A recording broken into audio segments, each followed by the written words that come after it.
और चुनाव लड़ रहा हूँ। तो चुनाव जो मैं लड़ रहा हूँ इसके लिए मैंने कोई अपनी मर्जी से कदम नहीं उठाया। मेरी तो सोच थी, वो मैंने लोगों को बताई, और सोच जब लोगों को बताई तो लोगों ने कहा कि आपको चुनाव लड़ना चाहिए। अगर आप ऐसा बता रहे हैं तो फिर आपको भी खुद ही ये कदम उठाना चाहिए। इस बात को लेकर के ये स्थिति बनी कि मैं आज आपके बीच में एक प्रत्याशी के रूप में हूँ, एक उम्मीदवार के रूप में हूँ। मगर मुझे उम्मीदवार बनने के लिए, एक तरह से मैं अपनी भाषा में कहूँ तो मैं यही कहूँगा कि मुझे उम्मीदवार बनने में मजबूर क्यों होना पड़ा, क्योंकि मेरा कोई इरादा ऐसा नहीं था, लेकिन क्यों हुआ इसके लिए मैं आपको कुछ जानकारी आप देना चाहूँगा। क्योंकि बहुत ही पढ़े लिखे और अच्छे युवा यहाँ पर विराजमान हैं, खड़े हैं जो भी साथी। मैं आपको इस देश के अंदर लोकतंत्र एक शब्द है जिसको अंग्रेजी में कहते हैं डेमोक्रेसी, एक शब्द है गणतंत्र जिसको अंग्रेजी में कहते हैं रिपब्लिक, और एक है मताधिकार जिसको अंग्रेजी में कहते हैं राइट ऑफ वोट। ये तीन शब्दों को मैं आपको समझाना चाहूंगा ताकि आप लोगों को समझ में आए कि इस देश के अंदर 75 साल से चल क्या रहा है। या कोई जाति दोषी नहीं है, या कोई वर्ग दोषी नहीं है, और ना ही कोई व्यक्ति दोषी है। व्यक्तियों का सिर्फ इतना दोष रहता है कि कोई भी आदमी राजा तो बनना चाहेगा ही, कौन है जो राजा नहीं बनना चाहेगा। हर आदमी चाहता है कि मैं राजा बनूं, हर आदमी चाहता है कि मैं आगे बढ़ूं, हर आदमी चाहता है कि मैं पैसे वाला बनूं। तो उनका सिर्फ दोष इतना ही है, लेकिन उनके उस दोष का या फिर उनकी इस कमजोरी का ये राजनीतिक पार्टियां फायदा उठाती है और उनका मिसयूज करती है। मैंने ये तीन शब्द आपको बताए हैं। कोई भी सांसद, खास करके जो बाड़मेर जैसलमेर से चुन करके गए हैं या फिर अब जा रहे हैं, ये तीनों शब्दों का कोई भी अर्थ और विश्लेषण करके बता दे, मैं फॉर्म वापस करने के लिए तैयार हूं, या अपना एक तरह से बैक हो जाऊंगा और अपना पूरा समर्थन ही नहीं, उनको अपना पूरा खर्चा भी दे दूंगा।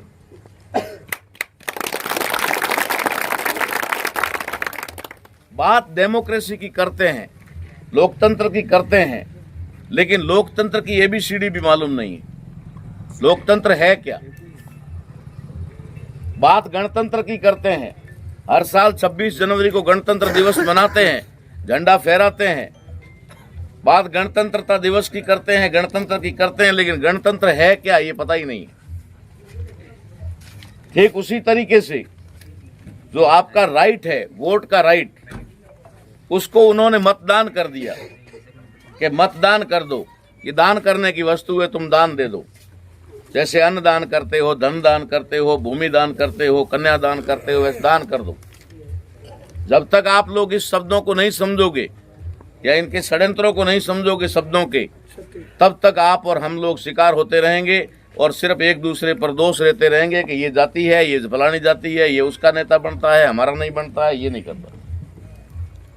नेता चाहे किसी भी जाति से हो, नेता की कोई जाति नहीं होती है, वो जनसेवक होता है, जनप्रतिनिधि होता है। और उस जनप्रतिनिधि को, जन का मतलब प्रत्येक नागरिक या प्रत्येक व्यक्ति के अधिकारों और उसके जो है हकों के लिए लड़ना चाहिए और उसकी सुरक्षा और रक्षा करनी चाहिए। इसके लिए मैं आपको बता दूं, पहला शब्द मात्र मताधिकार एक ऐसा देश में है, नौकरी किसी को चपरासी की मिलती है तो किसी को कलेक्टर की भी मिल जाती है, किसी को प्लॉट कॉर्नर का मिल जाता है तो किसी को कोने में मिल जाता है, किसी के पास में साइकिल मोटरसाइकिल होती है तो किसी के पास फॉर्चूनर ही होती है, किसी के पास झोंपड़ी होती है, किसी के पास बंगला होता है, कोठी होती है, किसी के पास 5 बीघा जमीन होती है, किसी के पास 500 बीघा जमीन होती है। हम कहीं पर भी समान नहीं है, जाति व्यवस्था में समान नहीं है और यहां भी समान नहीं है। हम कुर्सी पर बैठे ना, आप नीचे बैठे, यहां भी समान नहीं। मगर आप जमीन पे बैठ जाओ और हम चाहे दाद ताज पे बैठ जाएं, वोट आपका और हमारा एक ही लगता है, हम इसी जगह समान हैं। पूरे भारत में अगर समानता वाली कोई चीज है तो वो वोट है। किसी भी जाति का, किसी भी धर्म का, किसी भी पद पर, किसी भी ओहदे पर, चाहे झोंपड़ी में रहता हो, गटर के किनारे रहता हो, फुटपाथ पर रहता हो, वोट उसका भी बराबर लगता है और वोट महलों में रहने वालों का भी एक लगता है। ये है वोट की अहमियत। यहीं पर तो हम समान हैं। बाकी जाति व्यवस्था में हम असमान हैं, व्यवस्था में हर जगह पर हम असमान हैं। एक जगह पर हम समान हैं और वो है वोट। और ये वोट का अधिकार हमें दिया किसने? ये वोट का अधिकार हमें लोकतंत्र ने दिया। अब आता है दूसरा शब्द, लोकतंत्र। लोकतंत्र को बचाने के लिए, लोकतंत्र को जिंदा रखने के लिए वोट की आवश्यकता होती है। वोट से ही लोकतंत्र जिंदा रहता है। अगर आपके पास में वोट देने का अधिकार नहीं है तो लोकतंत्र खत्म हो जाएगा, क्योंकि लोकतंत्र का मतलब होता है लोगों के द्वारा लोगों का शासन। तो ये जो लोगों का शासन है या लोग जो करते हैं उसी को लोकतंत्र कहते हैं। दो तरह का तंत्र होता है, एक राजतंत्र होता है और एक लोकतंत्र होता है। राजतंत्र में पीढ़ी दर पीढ़ी उसी परिवार में राजा बनते थे। ये लोकतंत्र से पहले का सिस्टम था, संविधान से पहले का सिस्टम था। राजा के घर में ही राजा पैदा होता था। लेकिन लोकतंत्र में ये फर्क है कि कहीं पर भी, किसी भी घर में, किसी भी गांव में, किसी भी जाति में राजा बन सकता है। ये है लोकतंत्र। यहाँ पर भी एक समानता है कि कोई भी खड़ा हो सकता है, चुनाव लड़ सकता है, जीत सकता है और पार्लियामेंट में जा सकता है, विधानसभा में जा सकता है। यहाँ पर भी समानता की बात। तीसरा शब्द है रिपब्लिक, जिसको गणतंत्र कहते हैं। गणतंत्र का मतलब होता है जनता द्वारा, जनता का और जनता के लिए। For the people, by the people, to the people, अंग्रेजी में कहो तो। हिंदी में जनता का, जनता द्वारा और जनता के लिए, ये है गणतंत्र। हम बात तो गणतंत्र की करते हैं लेकिन जानते गणतंत्र को नहीं। हम बात लोकतंत्र की करते हैं लेकिन जानते लोकतंत्र को नहीं। भारत के अंदर लोकतंत्र की आड़ में राजतंत्र चल रहा है, किसी को पता ही नहीं है किसी को पता? लोकतंत्र की आड़ में राजतंत्र चल रहा है। एक एमएलए, एक मंत्री बनते बनते बनते बूढ़ा हो गया, अब चलने की स्थिति नहीं है, तो अपने बेटे के लिए टिकट मांग रहा है। मांग ही नहीं रहा, ला रहा है। मांग ही नहीं रहा, ला रहा है और अपने बेटों को एमएलए बना रहा है। आपके बाड़मेर जिले के अंदर है, उदाहरण देख लीजिए। अमीन खान तो मांगते ही हैं, खुद अभी मिल गई, नहीं तो बेटे को दिलाई बात करते थे। अमराराम जी चौधरी ने अपने बेटे के लिए, अरुण के लिए टिकट लाई। इधर देख लीजिए, आपके LR विश्नोई साहब ने के लिए टिकट लाई। अशोक गहलोत ने वैभव के लिए टिकट लाई। तो ये लोकतंत्र है या राजतंत्र? लोकतंत्र तो होता तो ये कहता कि भाई 10 साल 15 साल से राजनीति हमारे घर में रही है, अब कोई और तैयार हो, दूसरे लोगों को भी अवसर दिया जाए। लेकिन ये स्थिति बनी हुई है कि लोकतंत्र की आड़ में राजतंत्र चल रहा है। और इसका परिणाम क्या हुआ है? इसका परिणाम कौन भुगत रहा है? इसका परिणाम आम जनता भुगत रही।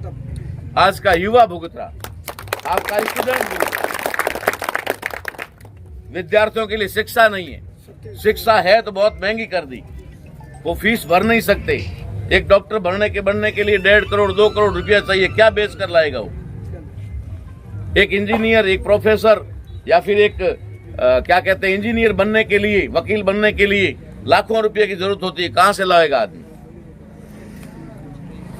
ये जो इस तरीके से हमारी विद्यार्थियों की, इसी तरीके से हमारे युवाओं की, कि पढ़ लिख करके भी आज बेरोजगार घूम रहे हैं, डिग्रियां लेकर के भी सड़कों पर वो लाठियां खा रहे हैं। आखिर ये कब तक तमाशा चलेगा? जब तक ये परिवारवाद चलता रहेगा, जब तक ये जातिवाद चलता रहेगा, जब तक लोकतंत्र की आड़ में ये राजतंत्र चलता रहेगा, तब तक हम सब लोगों को भुगतने के अलावा कुछ नहीं करना पड़ेगा। इसलिए मुझे राजनीति में कदम रखने का मेरा जो उद्देश्य है या आने का, मैंने तो अपने जीवन में पूरा सामाजिक अपने आप को बनाया हुआ था। मैंने कभी सोचा नहीं था आपके जैसलमेर से सत्तों से ही मैंने 13 साल की सर्विस रिजाइन की थी 2005 में, 20 साल पहले, और समाज सेवा में लगा। लेकिन मुझे राजनीति में क्यों आने पड़ा? क्योंकि मुझे ऐसा लगा और मैंने हमारे महापुरुषों की वो बात और कहावत पढ़ी कि जब अच्छे लोग राजनीति से दूर रहते हैं तो बुरे लोग हम पर राज करने लगते हैं। अच्छे लोगों का राजनीति से दूर रहना ही बुरे लोगों को राजनीति पर हावी बनाता है। और यही कारण है और यही बात हमें बताई जाती है कि राजनीति बहुत गंदी चीज है, इससे दूर रहो। राजनीति बहुत गंदी चीज है। तो उन लोगों से पूछो कि गंदी चीज है तो तुम इस दलदल में क्यों फंसे हुए? राजनीति गंदी चीज है तो राजनीति तुम क्यों कर रहे हो? हमें कहते हो कि राजनीति गंदी चीज है, इससे दूर रहो, और खुद राजनीति करते हैं क्योंकि उनको मालूम है कि अगर ये राजनीति करने लग गए तो हमारी राजनीति खत्म हो जाएगी। इसलिए साथियों, मुझे इसमें उतरना पड़ा तो सिर्फ इसलिए कि आपका ये तीनों, आपका गणतंत्र खतरे में है, आपका लोकतंत्र खतरे में है और आपका वोट भी खतरे में है। आपका वोट भी खतरे में, आपको पता नहीं है। आने वाले 2-4 साल के बाद में आपके वोट ही नहीं होंगे। अभी जो सिस्टम चल रहा है उसके लिए कोई पार्टी दोषी नहीं है, उसके लिए कोई व्यक्ति विशेष दोषी नहीं है। मैंने कभी मोदी जी को दोषी नहीं माना है, मैंने कभी बीजेपी को दोषी नहीं माना है, मैंने कभी कांग्रेस को दोषी नहीं माना। ये तो नाम है, इनको चलाने वाले दोषी है। कांग्रेस को भी कोई चला रहा है, बीजेपी को भी कोई चला रहा है और मोदी जी को भी कोई चला रहा है। चलाने वाले लोग दोषी हैं। ये तो कठपुतलियां हैं इशारों पर नाचने वाली। जो लोग वास्तव में हैं उनके पीछे वो जिम्मेदार हैं और वो कभी नहीं चाहते कि इस देश के अंदर लोकतंत्र स्थापित हो। इसलिए हम लोगों को इसमें आना पड़ा। युवाओं की समस्या है बेरोजगारी, विद्यार्थियों की समस्या है कि उनकी एजुकेशन बहुत महंगी कर दी है, और जो हमारी स्कूलों की स्थिति है वहां पर टीचर नहीं है, स्कूल का स्तर गिरा दिया गया है, और जो प्राइवेट स्कूल है वहां पर हम सपने में भी नहीं सोच सकते कि हमारे बच्चे पढ़ सकते हैं। चिकित्सा की बात अगर करें हम लोग तो आज की तारीख में एक साधारण सा इलाज करवाने के लिए अगर किसी आदमी को जैसलमेर जाना पड़े या बाड़मेर या डीसा या गुजरात पालनपुर जाना पड़े तो उसको पहली प्राथमिकता है कि उसके घर के गहने बेचने पड़ेंगे, अगर है तो। और अगर थोड़ा बहुत भी कहीं हो गया कि लीवर का प्रॉब्लम है, किडनी का प्रॉब्लम है या और कुछ हार्ट का प्रॉब्लम है, तो जमीन बेचे बिना इलाज संभव नहीं। ये सरकारें हमें मूर्ख बनाती है। आप लोगों को पता नहीं है उनके पीछे का मामला जाल क्या होता है। अभी आपको धोखा होगा, पिछली सरकार ने आपको ये कहा था कि आपके लिए चिरंजीवी योजना या कौन सी योजना नाम रखा था और कहा 25 लाख तक का इलाज फ्री होगा। क्या गेम था वो 25 लाख का इलेक्शन का चिरंजीवी वाली योजना सरकार बनी तब लागू क्यों नहीं की? 1 साल पहले ही लागू क्यों की? 1 साल पहले ही लागू क्यों की? क्योंकि पार्टी के पास में फंड नहीं था। वोट तो लेना ही लेना है, फंड नहीं था, तो उन्होंने ये स्कीम लगाई और स्कीम लगा करके जितनी ये योजना लागू हुई कहां पर हुई? प्राइवेट हॉस्पिटलों में। सरकारी हॉस्पिटलों की तो हालत ही खस्ता पड़ी है। वहां पर कौन सा आपको 25 लाख का इलाज मिल रहा है? 25 लाख का इलाज माफ करने का 5 लाख 10 लाख का कहां पर दिया गया? प्राइवेट हॉस्पिटलों में। अब प्राइवेट हॉस्पिटल वाले को छूट दे दी कि 5,000 का इलाज कर और 5 लाख का बिल बना। इलाज सिर्फ 5,000 का करना है और बिल 50,000 का बनाना है। इलाज अगर 50,000 का है तो बिल 5 लाख का बना। तेरा 50,000 का बिल बना है, 50,000 के साथ साथ 1 लाख ले ले, बाकी 4 लाख हमको भेज दे। हम खोलते हैं ना पोल उनकी, क्या क्या किस तरीके से वो तुम्हारे साथ चीटिंग करते हैं। पैसा तुम्हारा, माचिस पे, नमक पे, हर चीज पे टैक्स आप देते हो। जीएसटी का पैसा आपका जाता है, वो पैसा जाकर के वहां जमा होता है, वो पैसा हॉस्पिटलों में जाता है। हॉस्पिटलों में आपको 5,000 का इलाज के नाम पर 50,000 का 1 लाख का बिल थमा दिया जाता है। आप लोग राजी हो जाते हो, कौन सा घर से देना पड़ रहा है? सरकार दे रही है, भले 5 लाख का बना, अपने बाप का क्या जाता। वो 5 लाख का बिल सरकार स्वीकार करती है और डॉक्टर को कहती है, हॉस्पिटल के मालिक कहती है इतना रख दे, बाकी वाला हमारे पार्टी फंड में भेज दे। ये स्कैम चल रहे हैं आपके साथ, गेम चल रहे हैं आपके साथ इलाज के नाम पर भी। इन चीजों को कब समझोगे आप? भारत का लोकतंत्र खतरे में पड़ चुका है। पूरी तरह से उन्होंने 1 नेशन 1 इलेक्शन की बात कर ली है और 1 इलेक्शन जब भी होगा आपको वोट देने का अधिकार नहीं होगा।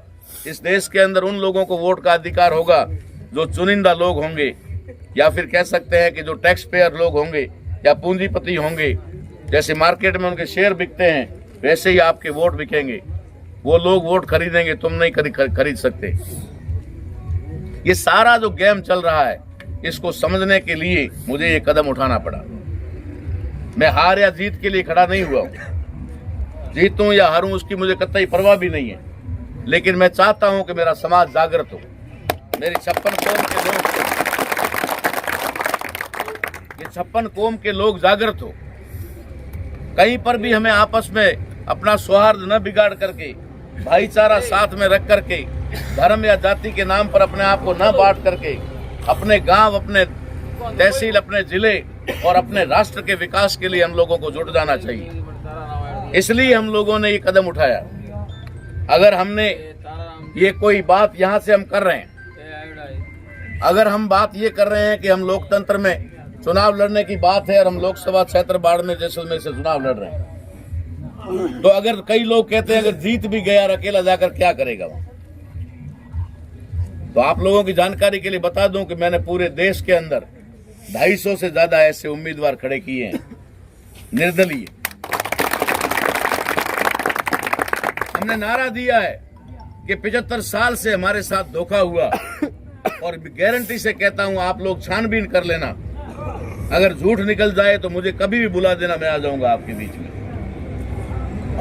ये कांग्रेस और बीजेपी ने 75 साल आपके साथ में छल कपट किया है, धोखा किया है। इसलिए हमने नारा दिया है कि हाथ और फूल हमारी भूल। अब की बार निर्दलीय सरकार। जब तक पार्टियों के नेता, पार्टियों के टिकटों पर नेता चुनकर जाएंगे, वो पार्टी की पैरवी करेंगे, तुम्हारी पैरवी नहीं करेंगे। वो पार्टी के मैनिफेस्टो से बाहर नहीं जा सकते, वो पार्टी के संविधान से बाहर नहीं जा सकते, उसके दायरे में रहना उनकी मजबूरी होती है। इसलिए हमने कहा कि पार्टियों का दायरा तोड़ करके जनता के हितों के लिए जनता के प्रतिनिधियों को भेजा जाए। तो हम लोग अभी 250 सीटों पर चुनाव लड़ाने की स्थिति में आए। 250 सीटों पर हमने, कोई पार्टी नहीं है हमारी पार्टी है हमारी जनता, हमारी पार्टी है हमारी पब्लिक। पब्लिक अपना नेता चुनेगी, पब्लिक कहेगी जो हमारे हित में काम करेगा वो हमारा लीडर है। तो 250 जगह से हम लोग ऐसा कर रहे हैं।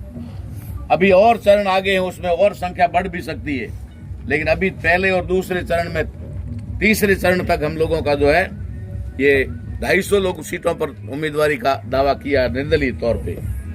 वो लोग चुनकर जाएंगे और जनता की आवाज बनेंगे। उनको पार्टियों की पाबंदी नहीं होगी, उनके गले में पार्टियों का पट्टा नहीं होगा, उनकी जुबान पे ताला नहीं होगा।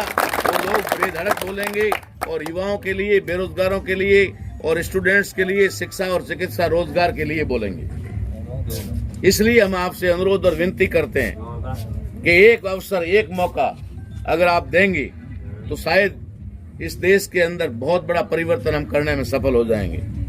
वरना है क्या, ठीक है, अगर 5 साल की बात है, 5 साल के अंदर हम लोग काफी तो हो चुके हैं, 5 साल बाद 4 पाई पकड़ लेंगे, ठीक है ना। ये अवसर है, इसलिए हम आपके बीच में आए हैं। खास करके आपको बताना चाहूंगा कि किसी भी देश की परिस्थिति और स्थिति जब बदलती है तो सिर्फ और सिर्फ युवाओं से बदलती है। युवा लोग क्यों बदलती है, इसका मतलब ये नहीं कि हमारे बुजुर्ग लोग कोई निकम्मे हो जाते हैं, नालायक हो जाते, नहीं। ये लोगों का ब्रेन होता है, ये लोग हमको सपोर्ट करते हैं, ये लोग हमें रास्ता दिखाते हैं, दिशा देते हैं, लेकिन काम करने की क्षमता जो है ना वो युवाओं में होती है। आज अगर मेरे जैसे व्यक्ति को या मंच पर बैठे हुए किसी व्यक्ति को अगर मोटरसाइकिल चलाने को कह दोगे तो हम 40 की स्पीड से पार नहीं जाएंगे, ठीक है ना। लेकिन अगर किसी युवा को दे दोगे वो 100-125 में उड़ा देगा। क्यों उड़ाता है वो? क्योंकि उनके अंदर एक जोश होता है, एक जज्बा होता है कुछ करने का, उनके खून में रवानी होती है। मारवाड़ी में कहें सड़ तो लोई। तो ये जो जिनके अंदर जज्बा है यही परिवर्तन ला सकते हैं। लेकिन आपकी जानकारी के लिए बता दूं कि इन युवाओं को डाइवर्ट किया जा रहा है, युवाओं को अपराध की तरफ, नशों की तरफ, और ये आजकल ये मोबाइल के गेम और पता नहीं कहां कहां उनको उलझा के रख दिया है। एक युवा की क्या कीमत होती है राष्ट्र के लिए? एक युवा राष्ट्र के निर्माण के लिए बहुत ही अहम पार्ट होता है, लेकिन उन लोगों को अलग अलग जगहों पर बिजी कर दिया। कहीं धर्म के नाम पर झंडे पकड़ा करके, कहीं कुछ नाम पे, कहीं कुछ नाम पे। उनका सारा का सारा जो है कार्य और सारी की मेहनत जो है, उनकी एनर्जी, उनकी ताकत, उनका हौसला और बुलंद जो है, उसको पूरी तरह से तहस नहस किया जा रहा है, क्रश किया जा रहा है। दुनिया के अंदर जो राष्ट्र प्रगति कर रहे हैं, उन राष्ट्रों का सिर्फ एक कारण है कि उनका एक भी युवा इधर उधर नहीं है, वो राष्ट्र के निर्माण में लगा हुआ है।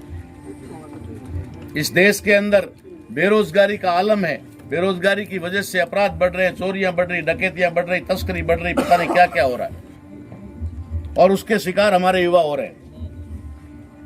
ये आप खुद अपनी आंखों से अपने आसपास देख रहे हैं। अगर वो कहते हैं कि युवाओं के लिए काम नहीं है, तो मैं कहता हूं कि अगर वो ईमानदारी से काम दे दे तो देश के अंदर हाथ कम पड़ जाएंगे, हाथ कम पड़ जाएंगे। इतना काम पड़ा है देश के अंदर। आप देश को देखने मत जाइए, आप देश को देखने मत जाइए, अपने ग्राम पंचायत को देख लीजिए। आपकी ग्राम पंचायत में इतना काम पड़ा है कि आपके ग्राम पंचायत के हाथ कम पड़ जाएंगे। इतना काम पड़ा है, लेकिन वो देना नहीं चाहते, वो देना नहीं चाहते। सिर्फ एक बहाना बना देते हैं, हमारे पास में पैसा नहीं है। तुम्हारे पास पैसा नहीं है तो तुम्हारी सुख सुविधाएं कहां से आ जाती है? तुम्हारी पेंशन कहां से आ जाती है? एक एमएलए, एक एमपी 5 बार एमएलए बनता है, एमपी बनता है, 5-5 पेंशन लेता है। और हमारे कर्मचारी भाइयों के लिए पुरानी पेंशन भी बंद कर दी। ओल्ड पेंशन स्कीम जो थी उसको बंद कर दिया। युवाओं के लिए फीस माफ का मामला नहीं है, उनके लिए प्लान खरीदने के लिए मामले हैं, उनके लिए अरबों खरबों के ऑफिस बनाने के लिए मामले हैं। मैं कोई भी एक भी दूध का धुला हुआ नहीं है, सारे के सारे हैं। मैं किसी एक को टारगेट नहीं कर रहा। ये सारा हमारा खून चूस करके वो लोग कर रहे हैं। अरे अगर इन युवाओं को अगर 25,000 30,000 के रोजगार पे लगा दो, तो एक तो वो एंगेज हो जाएंगे, उनको टाइम ही नहीं मिलेगा कि अपराध के बारे में सोचे। सुबह जाएंगे, शाम को काम से आएंगे, अपना काम, अपना खाना पीना, रूटीन, जैसे एक आदमी नौकरी वाला, धंधे वाला करता है, वो कभी अपराध नहीं करता। एक उसका घर गुजारा चलने का उसको मिल जाएगा। फिर जो 25-30 हजार रुपये सरकार अगर उसको देगी काम के बदले में, तो 25-30 हजार रुपये वो कोई पेटी में रखेगा नहीं। वो कपड़े खरीदेगा, गहने खरीदेगा, राशन खरीदेगा, मोटरसाइकिल खरीदेगा, पेट्रोल खरीदेगा। पैसा तो मार्केट में ही आएगा वापस। जब वो पैसा मार्केट में आएगा तो उसी पैसे से टर्नओवर चलेगा, और टर्नओवर से जो टैक्स प्राप्त होगा वही सरकार के पास जाएगा। उसी टैक्स के पैसे से सरकार युवाओं को वापस पगार देगी। देना नहीं है, नीयत नहीं है, बाकी सब कुछ है, सब कुछ है। सिर्फ देने की नीयत नहीं है, इस नीयत नहीं। अब रही बात हम हमारे प्रतिनिधियों की बात करें, तो हमारे प्रतिनिधियों का तो इन चीजों से कोई लेना देना ही नहीं है। धन्यवाद। इनका इन चीजों से कोई लेना देना ही नहीं है। क्यों नहीं लेना देना, उसका भी कारण आपको बताता हूं। मेरे साथ में 5-7 गाड़ी है, और वो भी लोग लेके चल रहे हैं अपनी अपनी गाड़ी, अपनी अपनी गाड़ियां लेके चल रहे हैं, डीजल भी खुद भरवा रहे हैं। उनकी गाड़ियों में 500-500 का काफिला होता है। स्कॉर्पियो से नीचे कोई गाड़ी नहीं होती। फॉर्च्यूनर गाड़ियों का बन्नाट बाब है, देखा है आपने। जब इलेक्शन होते हैं तो खर्चे इतने होते हैं, झंडियां बंडियां, पता नहीं क्या क्या क्या क्या तामझाम, हॉर्डिक्स, ढींकड़ा पहुंचना। एक एमपी का चुनाव लड़ने का मतलब है 100 करोड़ रुपया। एक एमपी अगर चुनाव लड़ने के लिए कैंडिडेट 100 करोड़ रुपया खर्च करता है, तो क्या वो सांसद बनने के बाद में 100 करोड़ माफ कर देगा, या उस 100 करोड़ के 400 करोड़ 500 करोड़ करने की सोचेगा? क्या वो बनता ही 500 करोड़ करने के लिए? राजनीति एक बिजनेस बन गई है। इन्वेस्टमेंट करो और पैसा कमाओ, इन्वेस्टमेंट करो और पैसा कमाओ। इसलिए 5 साल तक उन लोगों को जो खर्चा हुआ है उसे वसूल करने के लिए उनके पास समय ही नहीं रहता। 5 साल उसी में लगे होते हैं, फिर इलेक्शन आ जाता है, फिर टिकट खरीदना है। टिकट भी आजकल 15-20 करोड़ में मिलता है। पार्टी में फंड दोगे तो टिकट मिलेगा, उसके बाद फिर 100 करोड़ का खर्चा है, फिर इलेक्शन आ रहा है। ये सारी चीजें जब उनके ध्यान में रहती है तो उनको ना तो 5 मिनट पार्लियामेंट में बोलने का टाइम मिलता है और ना ही 5 मिनट आपका दुख दर्द सुनने का टाइम मिलता है। इसलिए साथियों, आप लोगों से मेरा करबद्ध निवेदन है कि अगर मेरी बातें कुछ ठीक लगे तो आप बैलेट नंबर 5 अलमारी का बटन दबा करके निर्दलीय सरकार बनाने के लिए हमें चुन करके भेजें। निर्दलीय का मतलब ही होता है जनता का, जनता के द्वारा चुना गया, जनता के द्वारा तय किया गया। मैं अपने मर्जी से खड़ा नहीं हुआ, मुझे किसी बाहरी ताकत ने खड़ा नहीं किया, मुझे किसी इन्वेस्टर ने खड़ा नहीं किया कि आप खड़े हो जाओ और पैसा हम लगाएंगे। आप देख रहे हैं आपके आसपास में बहुत सारे उम्मीदवार आपको ऐसे दिखेंगे जिनके पीछे बड़े बड़े इन्वेस्टर हैं। वो इन्वेस्टर जो अरबों खरबों रुपए उसके ऊपर लगा रहे हैं, वो भी तो वसूल करना चाहेंगे। ऐसा पागल कौन है दुनिया में है? अभी आप लोगों ने खेती की ना, जीरे की खेती की, तो जीरे की खेती की तब तो आपने जब जीरा फसल के लिए डाला तो मुट्ठी भर भर के डाला ना खेत में। अपने घर के अंदर तो हम जो सब्जी में डालते हैं तब तो थोड़ा सा करके आप आधा डिब्बे में वापस डालते हैं, है? इतना सा लेके डालते हैं। और वहां खेत में मुट्ठी भर भर के क्यों फेंक रहे थे? क्योंकि फसल लेनी थी और फसल ली ज्यादा होने के लिए। तो ये जो खर्चे चल रहे हैं, ये जो बवंडर चल रहे हैं, ये सारे बिजनेस में कमाने के लिए हैं। तो जीत कर जाएगा वो 5 साल में अरबों खरबों कमाएगा। इससे आगे उनकी सोच ही नहीं है। लोकतंत्र क्या है, गणतंत्र क्या है, मताधिकार क्या है, उससे कोई लेना देना नहीं है। आप युवाओं की क्या समस्या है, स्टूडेंट की क्या समस्या है, इन बुजुर्गों की क्या समस्या है, माताओं बहनों की क्या समस्या है, कर्मचारियों की क्या समस्या, उनसे कोई लेना देना नहीं है। उनको अपनी समस्या से लेना देना है कि 100 करोड़ खर्च हुआ है तो 500 करोड़ करना। इसलिए मेरी हाथ जोड़कर विनती है कि हमारे पास में तामझाम तो नहीं है, खर्चे तो नहीं है, लेकिन हमारे पास में आपकी समस्याओं का समाधान है। आपकी समस्याओं को लेकर के पार्लियामेंट में बोलने का दम है, जुबान है, जानकारी है, संविधान के अधिकारों के बारे में जानकारी है। अगर आप समझदार हैं तो शायद समझदारी दिखाते हुए इस बार कुछ परिवर्तन लाने के बारे में सोचें, वरना मैं आया, मैंने हाथ जोड़ा, आपके सामने विनती किया, आपकी मर्जी। मैं किसी को मजबूर नहीं करता, मैं किसी को लालच नहीं दे सकता और ना ही लालच है मेरे पास देने को। मैं ये कह सकता हूं कि मैं आपके लिए लड़ूंगा, ज्यादा नहीं तो कुछ समस्याओं का समाधान तो करवाऊंगा। जहां मेरा हक होगा, मेरे क्षेत्र का होगा, मेरी कॉन्स्टिट्यूंसी का होगा, वहां तक का तो मैं करवाऊंगा। कोशिश तो हम करेंगे कि जो भी अधिकार हमारे पहले खत्म किए पार्लियामेंट में उनको वापस बहाल करवाने की भी हम कोशिश करेंगे। सारे बुरे लोग नहीं होते, अच्छे लोग भी चुन करके जाते हैं, लेकिन अच्छे लोग वहां बोलते नहीं, या उनको बोलने का अवसर नहीं दिया जाता, या बोलने का हौसला नहीं होता, बोलने की शुरुआत करने वाला नहीं होता। इसलिए किसी न किसी को जाकर के पहल करनी पड़ेगी। वो पहल करने के लिए हमने ये कदम उठाया है। सिर्फ बंगलों में रह करके या एमपी बन के एमपी की प्लेट लगा करके घूमने के लिए मैंने ये कदम नहीं उठाया। मैं राष्ट्रीय अध्यक्ष हूं, पूरा देश मुझे जानता है और 100 कंट्री के लोग मुझे अच्छी तरह से फॉलो करते हैं। 100 देशों के लोग मुझे फॉलो करते हैं। मेरा आप यूट्यूब पे कहीं पर भी ताराराम मैना सर्च करके देख लेना, आपको मेरी सारी हिस्ट्री सामने आ जाएगी। मेरा चुनाव में खड़ा होना सिर्फ इसलिए है कि कहीं किसी भी कीमत पर इन युवाओं का भविष्य, जिन युवाओं के हाथ में राष्ट्र का निर्माण है, राष्ट्र का भविष्य है, इनके खुद के भविष्य को कैसे सुधारा जाए, इसके बारे में मेरी आपसे अपील है, गुजारिश है कि आप अगर उचित समझें तो बैलेट नंबर 5 पर और अलमारी के निशान पर, चुनाव चिन्ह पर वोट दे करके, बटन दबा करके मुझे सपोर्ट करें। इसी के साथ धन्यवाद, आपका बहुत बहुत शुक्रिया कि आपने रात में इस समय तक और ऐसी परिस्थिति में भी खड़े होकर के सारी व्यवस्था करके आपने हमें मान सम्मान दिया, प्यार दिया, उसके लिए आपका बहुत बहुत धन्यवाद।